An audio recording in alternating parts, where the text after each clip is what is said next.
You're watching South Asia Newsline, and here are the top stories we are tracking for you on Monday, the 28th of April.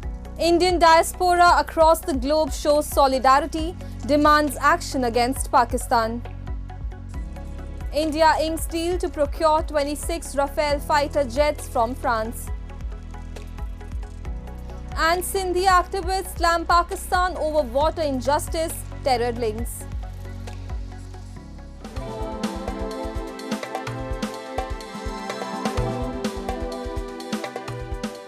And now for all the details. In the aftermath of deadly terror attack in India's Jammu and Kashmir, diaspora members across the globe have gathered in solidarity of the victims and have demanded action against Pakistan. A report. In a strong show of solidarity in the aftermath of the deadly terror attack in Pahalgam, in India's Jammu and Kashmir, the Indian diaspora across the world has been staging protests against the incident. Staging a demonstration near the Eiffel Tower, members of the Indian community chanted slogans, sending out a loud and clear message against terrorism and its alleged sponsors. The protesters squarely blamed Pakistan for harboring and supporting terror activities that continue to claim innocent lives in Kashmir. A similar show of solidarity was witnessed at the Indian High Commission in London, where Indian diaspora members gathered to condemn the deadly incident. A massive candlelight vigil and rally was also organized this past weekend by the Indian community in Toronto, joined by Jews, Baloch, and Iranians. The gathering denounced the terror attack in Pahalgam and urged the Canadian government to declare Pakistan a terror state for aiding terror groups. Look, we are here to protest against the atrocities which have happened in Pahalgam on 22nd of April. And you know that the Islamic terrorists from Pakistan who are behind us, they came and killed the 27 innocent tourists and injured many.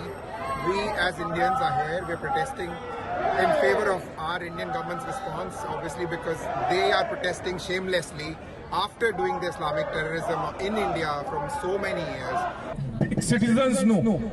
गोलियां मारना कोई बहादुरी का काम नहीं सी अतवाद दा ना कोई धर्म है ना कोई ईमान है अतवाद दी सिर्फ एको बोली है वो है गोली इन्हां दे विच इन्नी हिम्मत नहीं है कि हिंदुस्तान दी फौज दा सामना कर सकन किसी भी अतवाद ना कि पाकिस्तान दी आर्मी दे विच भी ये हिम्मत नहीं है कि हिंदुस्तान दी फौज दा सामना कर सकन. Meanwhile, amid the heightened tensions between the two neighbors, India said on Monday it had responded to unprovoked firing from Pakistan along the line of control for the fourth consecutive night.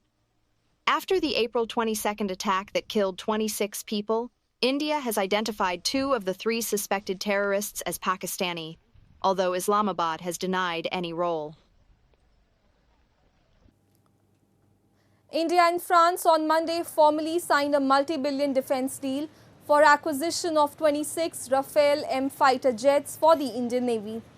The deal, valued at $7.4 billion, will provide India with 22 single-seaters and 4 twin-seaters fighter jets, along with a comprehensive package for fleet maintenance, logistical support, personnel training and indigenous component manufacturing. The deal was approved by India's Cabinet Committee of Security, chaired by Indian Prime Minister Narendra Modi earlier in April 2025. Deliveries of the Rafale M fighter aircrafts are expected to begin by end of 2029 and will be deployed on INS Vikrant, India's first indigenous aircraft carrier, replacing the Navy's aging Russian MiG-29K fleet. Notably, the Indian Air Force also operates 36 Rafale C variant fighter jets at its bases in Ambala and Hashimara. The latest deal will raise the total number of these 4.5 generation fighter aircraft to 62, significantly boosting the defense infrastructure for India. And the Indus Waters Treaty, hailed as one of the world's most resilient agreements, is under fresh strain after the Pahalgam terror attack. India has warned of re-evaluating all pacts with Pakistan, including this vital water-sharing deal.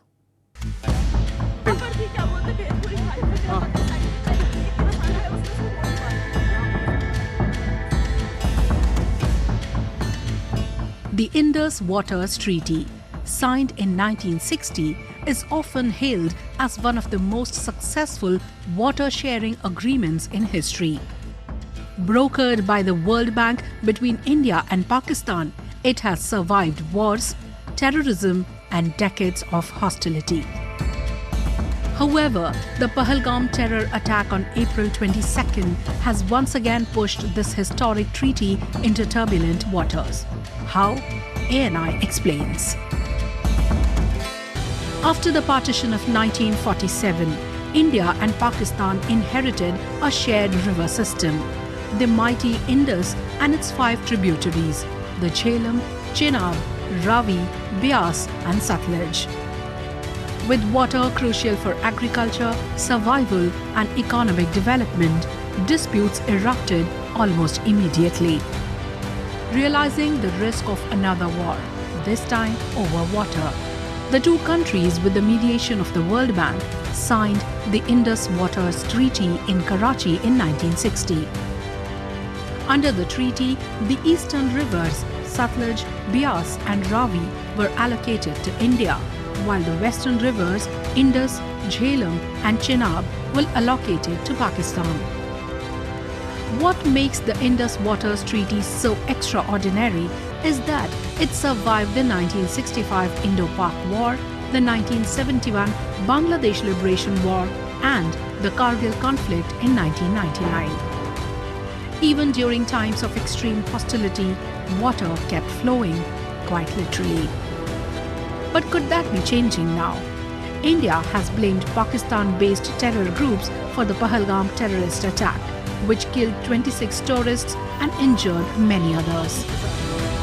The Indian government has signalled a re-evaluation of all agreements with Pakistan, including the Indus Waters Treaty.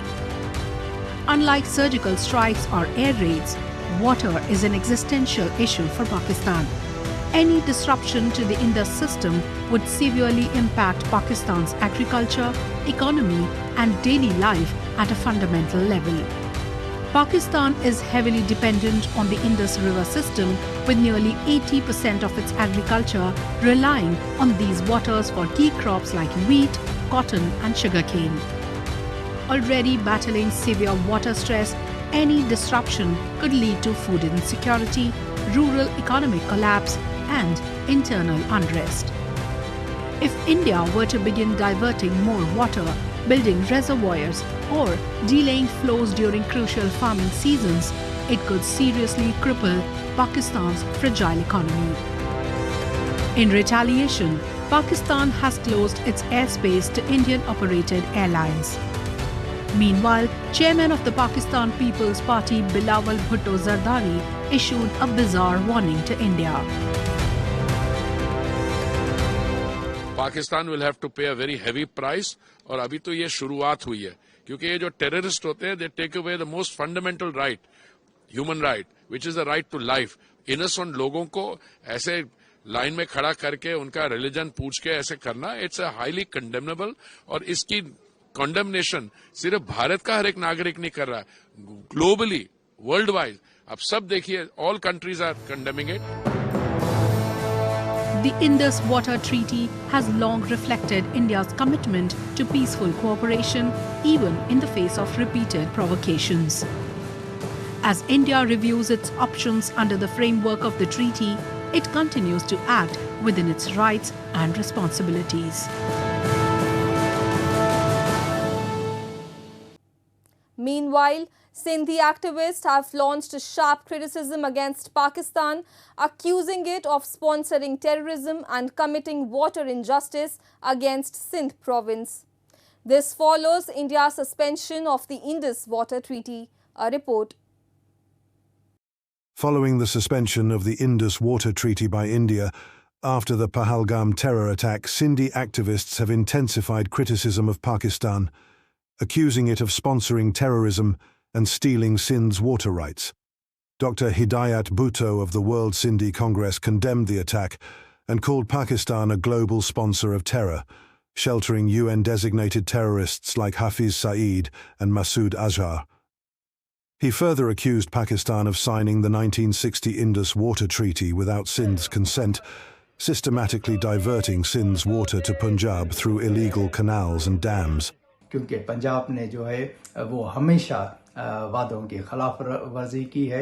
उन्होंने सिंधु से link canals खोले हैं इस promise पर कि वो जो हैं सिर्फ और सिर्फ जो हैं फ्लड की सूरत में हम खोलेंगे, लेकिन उन्होंने फ्रॉड किया हमारे साथ और मुसलसल फ्रॉड करते रहे हैं, क्योंकि वो जो लिंक कैनाल्स जो फ्लड कैनाल्स थे उनको जो है वो 12 महीने साल के जो हैं वो खुला रखते हैं और हमारे पानी की चोरी भी करते हैं।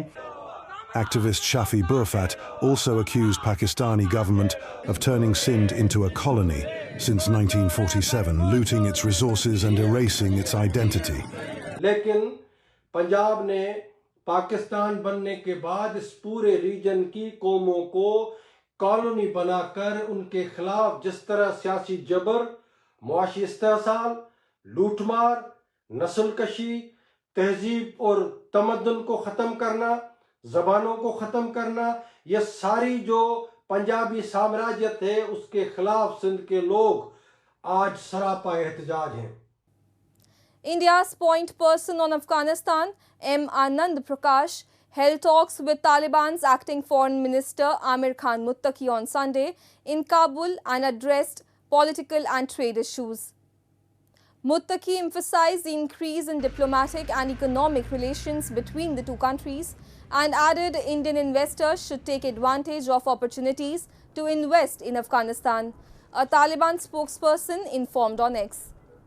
India has not yet recognized the Taliban regime in Afghanistan and has been pitching for the formation of an inclusive government, besides insisting that Afghan soil must not be used for any terrorist activities.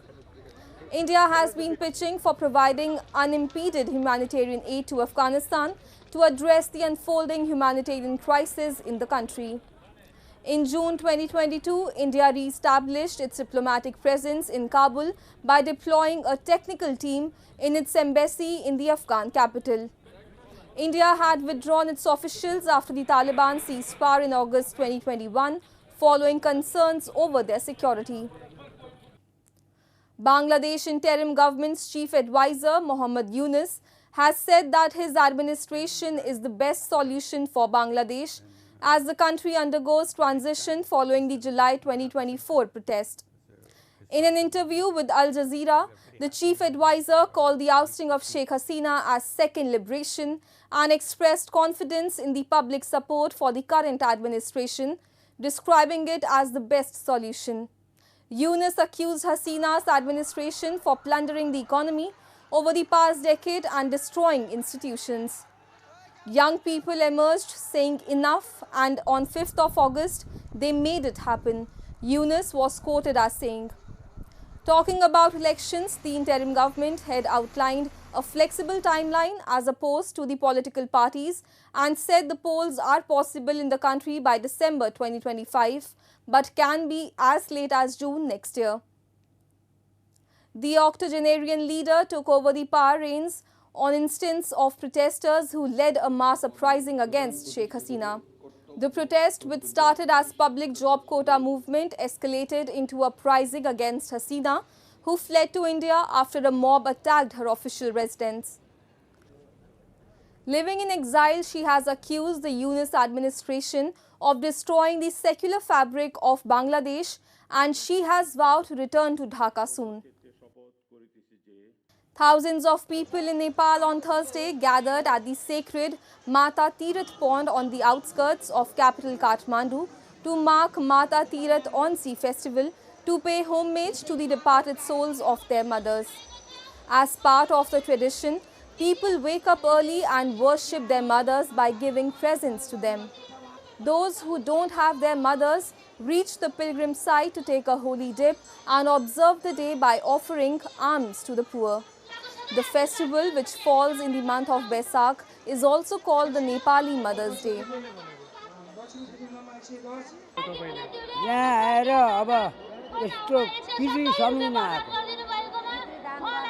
पितृदान